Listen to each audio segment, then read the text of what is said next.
పద్మారావు నగర్లో మరి పద్మారావు నగర్ పార్క్ కానివ్వండి, అదేవిధంగా వెంకటాపురం, సరే ఇక్కడ ఉన్నటువంటి చాలా డెవలప్మెంట్ ఇంకా మీకు తెలియదు ఏముంది, 10 ఏళ్ల నుంచి ఏం డెవలప్ జరిగిందో దానిలో భాగంగానే మరి డెవలప్మెంట్ కార్యక్రమాలు మరి బ్రహ్మాండంగా ప్రజలు సంతోషంగా ఉండాలనేటువంటి ఆకాంక్షతోని చాలా కార్యక్రమాలు మీకు అందరూ తెలుసు. రోడ్లు కానీ, సివరేజ్ కానివ్వండి. రెండోది స్ట్రీట్ వెండర్స్ది ఒక ప్రధానమైనటువంటి ఇష్యూ. ఆల్రెడీ మనం చెప్పినాం, మళ్ళీ అక్కడక్కడ కొంత ఇబ్బంది పెడుతుర్రు. దానికి మరి ప్రజా ఉద్యమం ఏమన్నా చేయాలనో అర్థమైతే లేదు. ఎందుకంటే పాపం వాళ్ళకు పొద్దున్న నుంచి వ్యాపారం చేస్తే రాత్రి వరకు చేస్తే ఏదో 200-300 దొరికితే ఆ కుటుంబం పోషించుకుంటారు. కాబట్టి ఇవన్నీ కార్యక్రమాలు ఉన్నాయి. మీరు ఇంకేమన్నా అడుగుతారా? బీసీ కులగణ అనేది స్పష్టంగా అసెంబ్లీలో చెప్పినాం. అదంతా తప్పుల తడకగా ఉన్నది. బీసీల సంఖ్యనే మొత్తం తగ్గించేసి, అది నేనే కాకుండా మేధావులు కానివ్వండి అందరూ కూడా, అంటే దగ్గర 63 లక్షల మందిని తగ్గించేసారు. వాళ్ళు ఎక్కడ పోయారు చెప్పే పరిస్థితి లేదు. 2011 సెన్సస్ ప్రకారం 3,50,00,000 చిల్లర ఉన్నారు అనేది మన జనాభా. రెండోది సంవత్సరానికి గ్రోత్ ఉంటుంది, 13.8% గ్రోత్ ఉంటుంది. అయితే 2011 తర్వాత కేసీఆర్ గారు సకల జనుల సర్వే చేశారు 2014. అది చరిత్ర. అది ఒకటే రోజు ఒకటే దినం అందరిది సర్వే చేశారు. బట్ ఆ రోజుల్లో ఏంటంటే 3,68,00,000, అంటే 3 సంవత్సరాలకు 18 లక్షల మంది పెరిగారు. ఇప్పుడు ఈ ప్రభుత్వం ఉన్న నివేదిక ఏదైతే పెట్టిందో దాంట్లో 3,54,00,000 అని పెట్టారు. 16 లక్షల మంది పార్టిసిపేట్ చేయలేదని పెట్టారు. అసలు 100% సర్వే ప్రాపర్గా జరగలే. ఎవరి ఇళ్ళకు కూడా రాలేదనేది ప్రజలందరూ చెప్తారు. ఓకే, మీ దగ్గర ఉన్న నివేదిక పబ్లిక్ డొమైన్లో పెట్టండి, ఎవరున్నారు ఎవరు లేరు అవన్నీ తేలిపోతే ఒకటి. రెండోది రీసర్వే చేయమంటుంది. రీసర్వే చేయడం మూలాన కరెక్ట్ క్లియర్ కట్ పిక్చర్స్ వస్తాయి. ఒకటి ఏంటంటే 21,600,000 చిల్లర మంది బీసీలు చనిపోయినారు అనే లెక్క చూపిస్తుంది.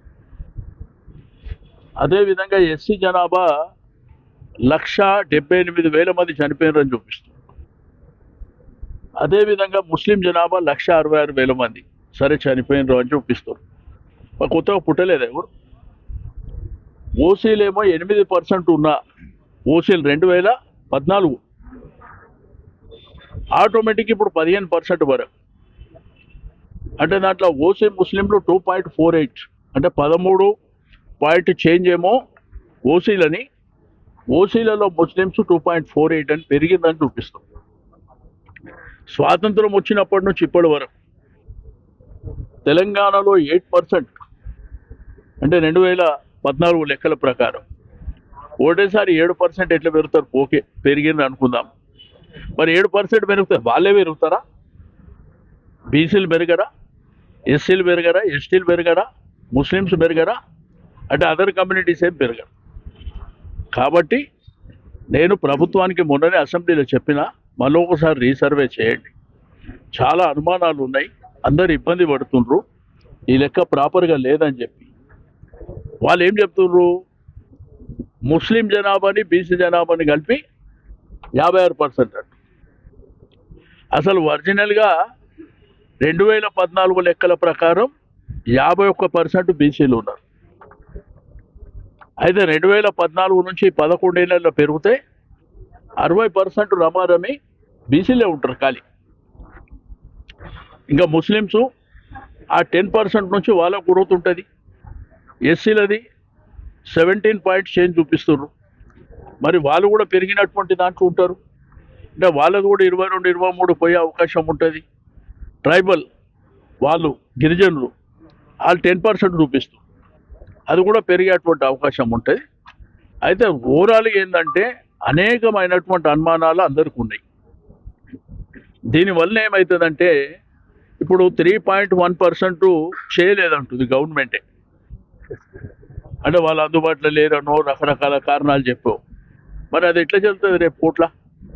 ఎవరైనా కోర్టుకు పోతే ఎట్లా చెల్తుంది? ఒకటి రీఆర్గనైజేషన్ జరిగినప్పుడు, అంటే పార్లమెంటు సీట్ల సంఖ్య పెరిగినప్పుడు, అసెంబ్లీ సీట్ల సంఖ్య పెరిగినప్పుడు, రిజర్వేషన్లు పెరిగినప్పుడు మరి ఈ సంఖ్య ఎట్లా తేలుతుంది? అంటే జనాభా ప్రాతిపదికనైనా కదా జరిగేది. కాబట్టి మా డిమాండ్ వల్ల మీరు రీసర్వే చేయండి. సంపూర్ణమైనటువంటి సపోర్టు టీఆర్ఎస్ పార్టీది ఉన్నదని స్పష్టంగా మేము అసెంబ్లీలో చెప్పినాం. కానీ ఇక్కడ ఎస్సీ వర్గీకరణలో ఒకవైపున మాదిగలు కావచ్చు, రెండో వైపున మాలలు కావచ్చు, మా పర్సంటేజ్ అంతా పోతబెట్టిరని చెప్పి నిన్న మొన్న చూసినటువంటి. కాబట్టి నేనేమంటా అంటే ఇటువంటి లేనిపోని కన్ఫ్యూజన్స్ పెట్టకుండా, ఎందుకంటే పెద్ద జనాభా ఉన్నటువంటి వాళ్ళు కాబట్టి సామరస్యంగా పరిష్కారం చేయడానికి మీరు మళ్ళీ ఒకసారి పునరాలోచన చేసి ఇరు వర్గాల పెద్దల్ని కూర్చోబెట్టి ఏ పద్ధతిలో జరగాలి, ఉన్న జనాభా సంఖ్య ఏంది, ఏ పద్ధతిలో చేయాలనో చేయవలసినటువంటి అవసరం ఉంటుంది. అనవసరంగా లేనిపోని సమస్యలు వస్తున్నాయి. నిన్ననే చూసారు. ఎక్కడ చూసినా కానీ హైదరాబాద్లో అంబేద్కర్ స్టాచ్యూ దగ్గర కానివ్వండి, రాష్ట్రంలో జిల్లాలలో కానివ్వండి, రకరకాల బయట ఆ ఘర్షణ జరుగుతుంది. అంటే వాళ్ళ ఆందోళన చేసేయడం కానీ, ధర్నాలు చేయడం కానీ ఇటువంటివి జరుగుతున్నాయి. కాబట్టి వాళ్ళకు కూర్చోబెట్టి ఏ పద్ధతిలో చేసారు వాళ్ళ క్లారిఫై అయితే చేయాలి కదా. వాళ్ళేమో 11% కావాలని వాళ్ళు అంటారు మా దగ్గర. వీళ్ళేమో మాలో మాకు 5% ఎట్లా ఇస్తారు, మా సంఖ్య పెరిగింది కదా, మా పర్సంటేజ్ పెరగాలని వాళ్ళు అంటున్నారు. కాబట్టి ఏదైనా గవర్నమెంట్ బాధ్యత కాబట్టి ఇరు వర్గాల పెద్దల్ని కూర్చోబెట్టి దానికి సమస్యకు పరిష్కారం చూపేయండి.